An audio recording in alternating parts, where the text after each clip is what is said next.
I have fought very firmly against white domination. I have fought very firmly against black domination. I cherish the ideal of a new South Africa where all South Africans are equal. For anybody who changes his principles depending on whom he is dealing, that is not a man who can lead a nation.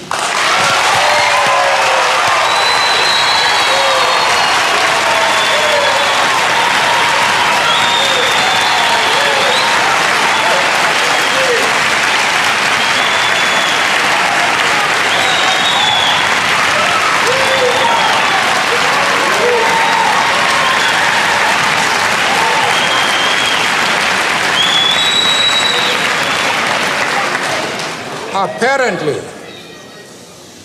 Mr. Copper, you have not listened to my argument. If you have done so, then you have not been serious in examining it. I have replied to one of our friends here that I have refused to be drawn into the differences that exist between various communities inside the USA. You have not commented that I am going to offend anybody by refusing to involve myself in the internal affairs of the USA.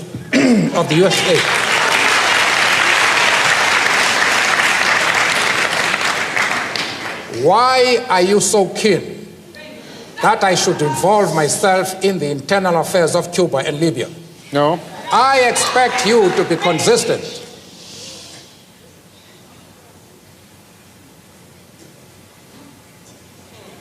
I don't know if I have paralyzed you. No.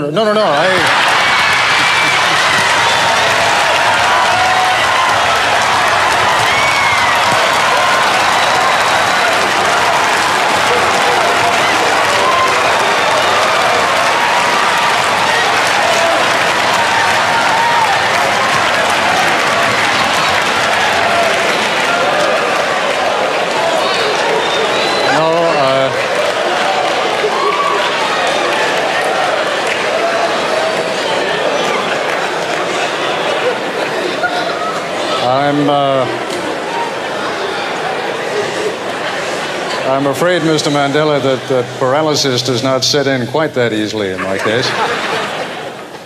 The point...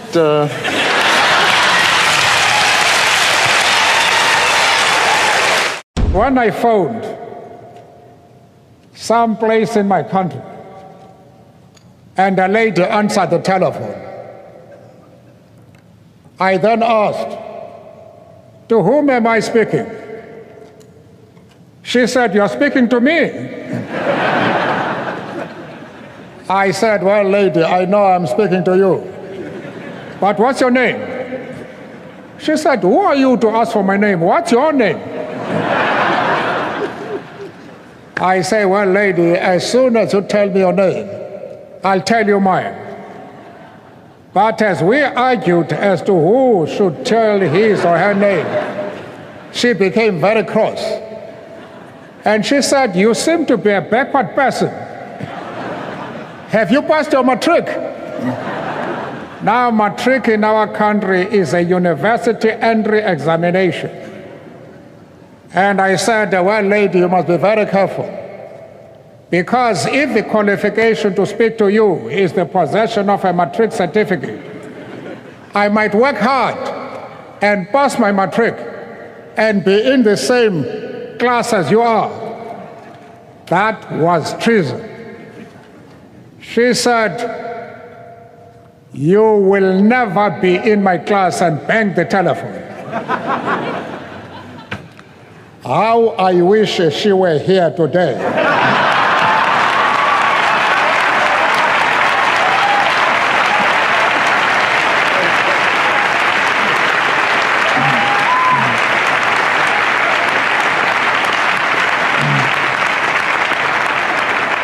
She would now discover that I have achieved more than pass my matric.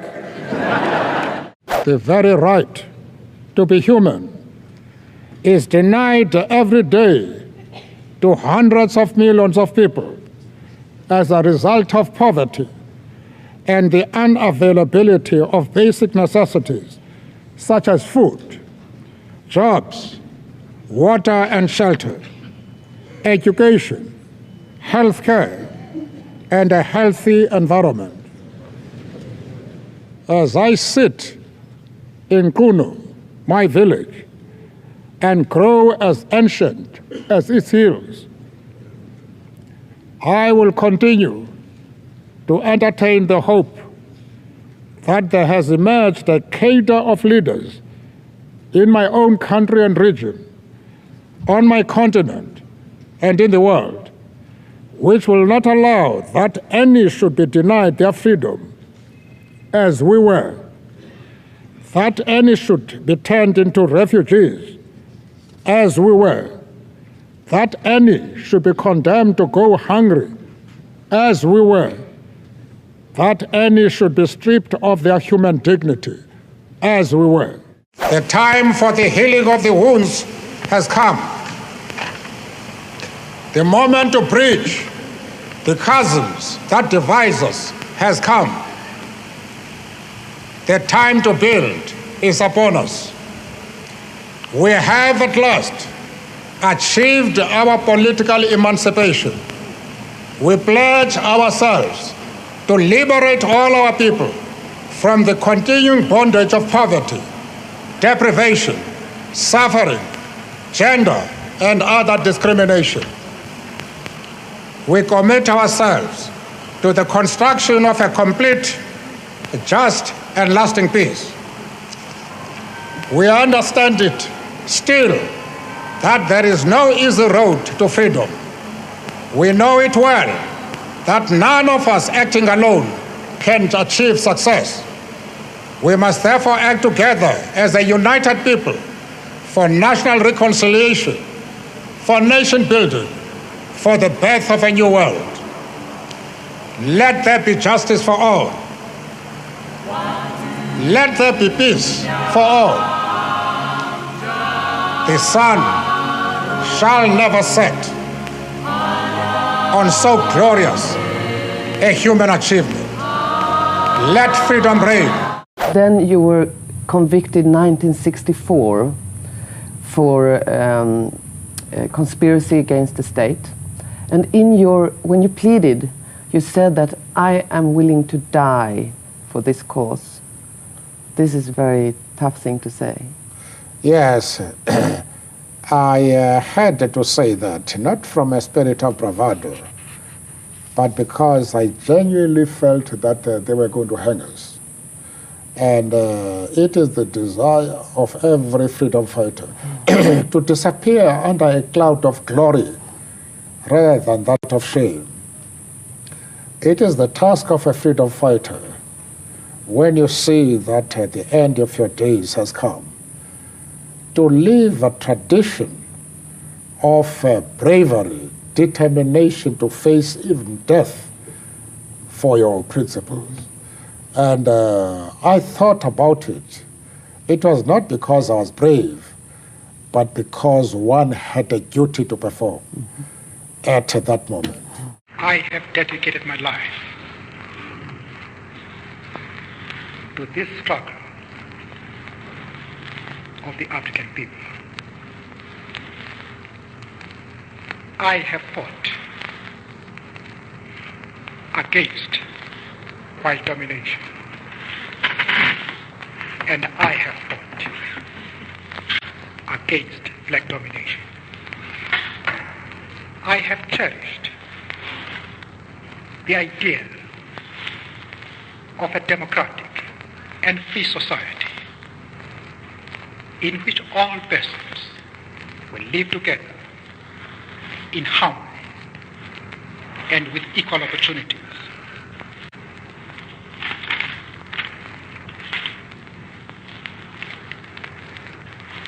It is an idea for which I hope to live for and to see realized. But my Lord, if it needs be,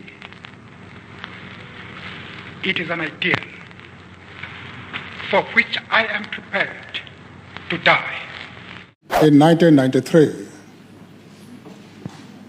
I was walking along the street when I met a couple of tourists from a well-known Western country. And then the husband stopped and said, "Mr. Mandela." I said, "Well, many people mistake me for that chap." And he said, "Would I be entitled also to mistake you for that chap?" I say, "Well, you'll be doing what many people do." He then turned to his wife and said, "Darling, Mr. Mandela." She was completely unimpressed. And she said, "What is he famous for?" And the husband, in his embarrassment, dropped the voice. And he said, "Mr. Mandela, Mr. Mandela." And the dear lady said, "But I asked you, what is he famous for?" And without waiting for an answer from the husband, she turned to me and said, "What are you famous for?" I must confess I couldn't answer that question.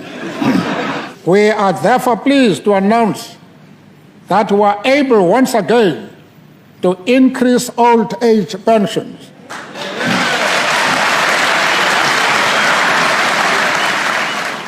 I'm very excited about this.